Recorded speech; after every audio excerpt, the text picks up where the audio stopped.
भगवान कहते हैं, मुने अब भगवती शब्द का उत्तम व्याख्यान सुनो।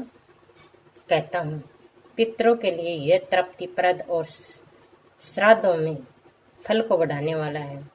जगत श्रेष्ठा ब्रह्मा ने सृष्टि के आरंभ में 7 पितरों का सृजन किया। 4 तो मूर्तिमान थे और 3 तेज स्वरूप। उन 7 सुख रूपी मनोहर पितरों को देखकर उनके भोजन के लिए श्राद्ध तर्पण पूर्वक दिया हुआ पदार्थ निश्चित किया। स्नान, तर्पण, श्रद्धा, श्राद्ध, देव पूजन और प्रतिदिन त्रिकाल संध्या ये ब्राह्मणों का परम कर्तव्य है। ये बात श्रुति में प्रसिद्ध है।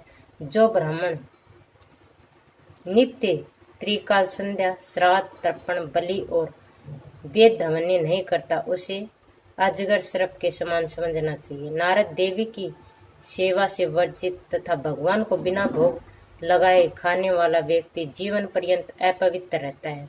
उसे कोई भी शुभ कार्य करने का अधिकार नहीं है।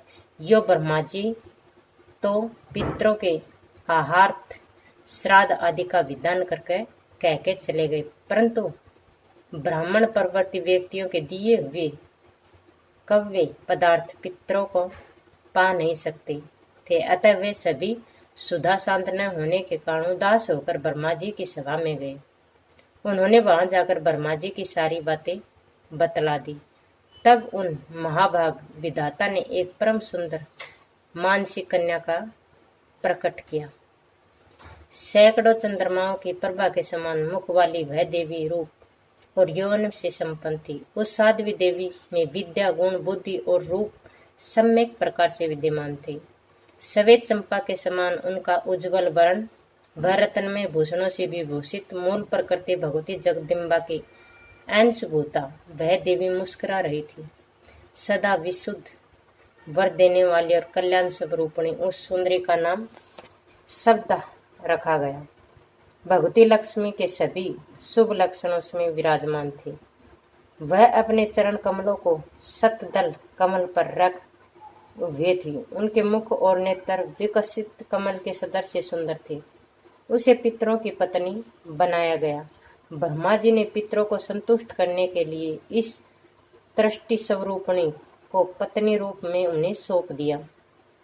साथ ही अंत में शब्दा लगाकर मंत्रों का उच्चारण करके पितरों के उद्देश्य से पदार्थ अर्पण करना चाहिए। यह गोपनीय बात भी ब्राह्मणों को बतला दी। तब से ब्राह्मण उसी क्रम से पितरों को कव्य प्रदान करने लगे और देवताओं के लिए वस्तुदान में सवाहा और पितरों के लिए शब्दा शब्द का उच्चारण श्रेष्ठ माने जाने लगा। उस समय देवता, पितर, ब्राह्मण, मुनि और मानव इन सब में बड़े आदर के साथ ही शांत स्वरूपिणी भगवती शब्दा की पूजा एवं सदुति की। देवी के वर प्रसाद से वे सब के सब परम संतुष्ट हो गई। इनकी सारी मनोकामनाएं पूर्ण हो गई। मुने इस प्रकार भगवती शब्दा के संपूर्ण उपकार का वर्णन मैं तुम्हारे सामने कर दिया है। अब तुम सब के लिए तुष्टिकारक है यह। अब तुम क्या सुनना चाहते हो?